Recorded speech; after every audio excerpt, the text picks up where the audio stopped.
I dobře rozehraný zápas může dopadnout všelijak. K tomuto přenosu vás zve pojišťovna Kooperativa, generální partner českého volejbalu.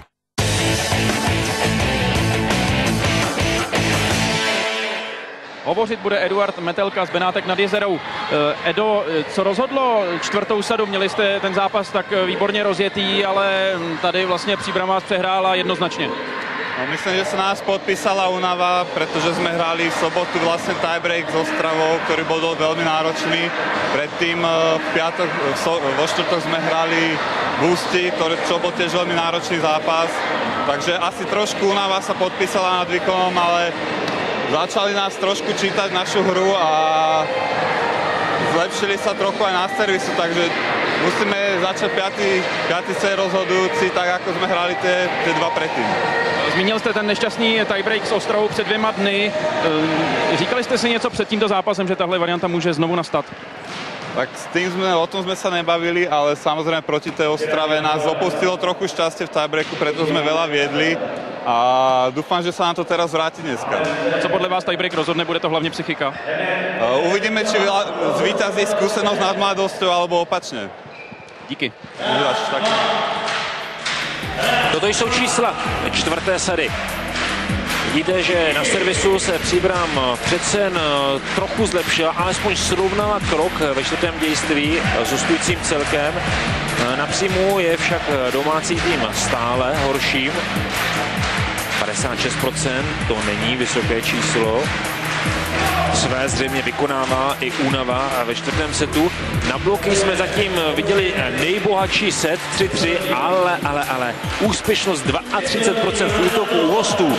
To je samozřejmě velmi nízké číslo a tam budou muset Benátky nad Jizerou zabrat právě v úspěšnosti útoku, pokud budou chtít pomýšlet na vítězství v této sadě. Z 32% by se to Benátkám nad Jizerou zřejmě nepovedlo i v případě, že by podávali lépe, že by lépe blokovali, že by lépe přihrávali. Zkrátka útok je stále jednou z rozhodujících fází volejbalového zápasu. Daniel Rosenbaum se těší, stejně jako zaplněná příbramská hala, na tento 5. set, který přichází na řadu právě nyní. Daniel Rosenbaum, bývalý dlouholetý nahrávač, odchovanec v Avexu Příbram, ale jak už bylo zmíněno, nahrávač také Českých Budějovic. Jinak jeho bratr Vítek Rosenbaum působí ještě dnes v Kooperativa extralize, vypomáhá Ústí nad Labem.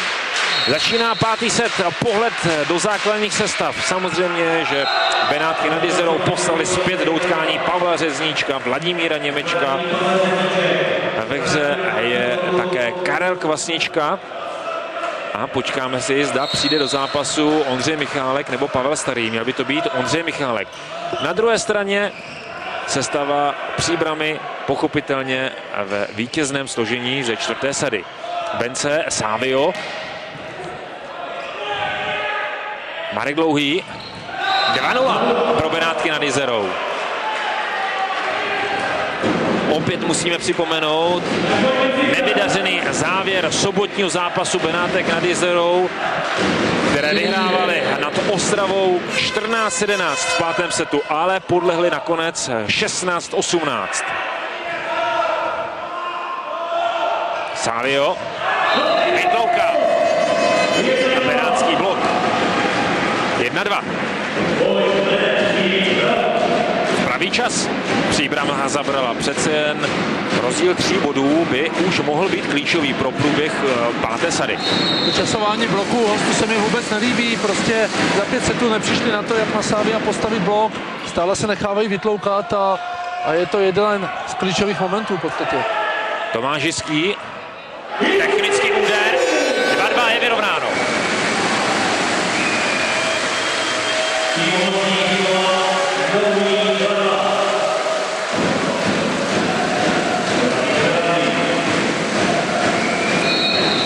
Petr Havrlík.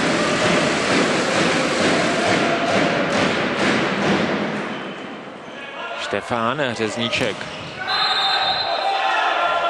Savio se dotkl horní pásky. 3-2.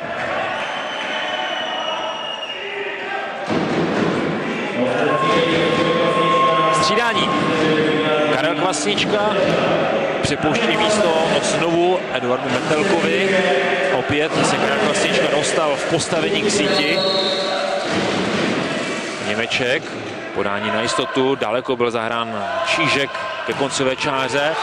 Savio je srovnáno 3-3. Opět Savio využívá špatně postaveného hostujícího bloku, jak před malou chvilkou upozorňoval Ivo Dubš. Italský univerzál nyní v akci za koncovou čárou.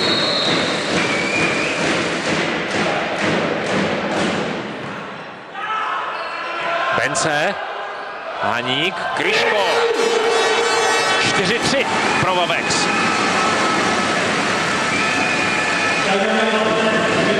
Nasazení od obou celků je v pátém setu obrovské.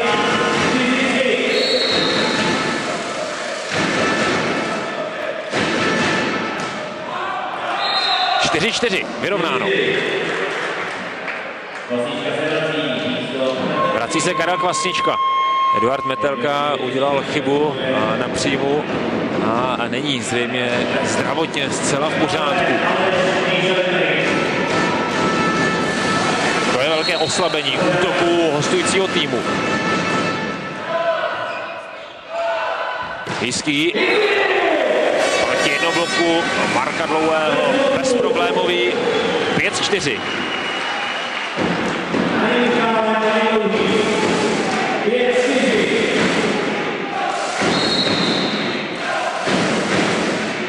Tomáš Hýský. Štefán Řezníček, Michálek. Karel Kvasnička. I z tohoto úderu bylo patrné, jak se Karel Kvasnička bojí udeřit do míče, aby si ještě nezhoršil více své poraněné rameno. Ten náběh tam je a určitě i chuť do toho balónu. Ale pak včasné zabrždění. Stav 5-5. Teď je to poměrně snadná situace pro domácí tým. Ovšem Vavex Příbram potřebuje rychle získat výhodu podání na svou stranu. Marek Dlouhý.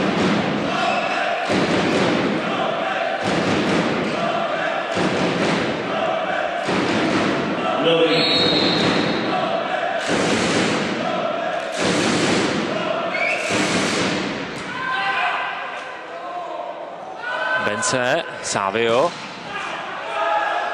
Zdeněk Haník, Čížek, Bence, znovu Čížek, Štefán Haník, 6-6, je vyrovnáno.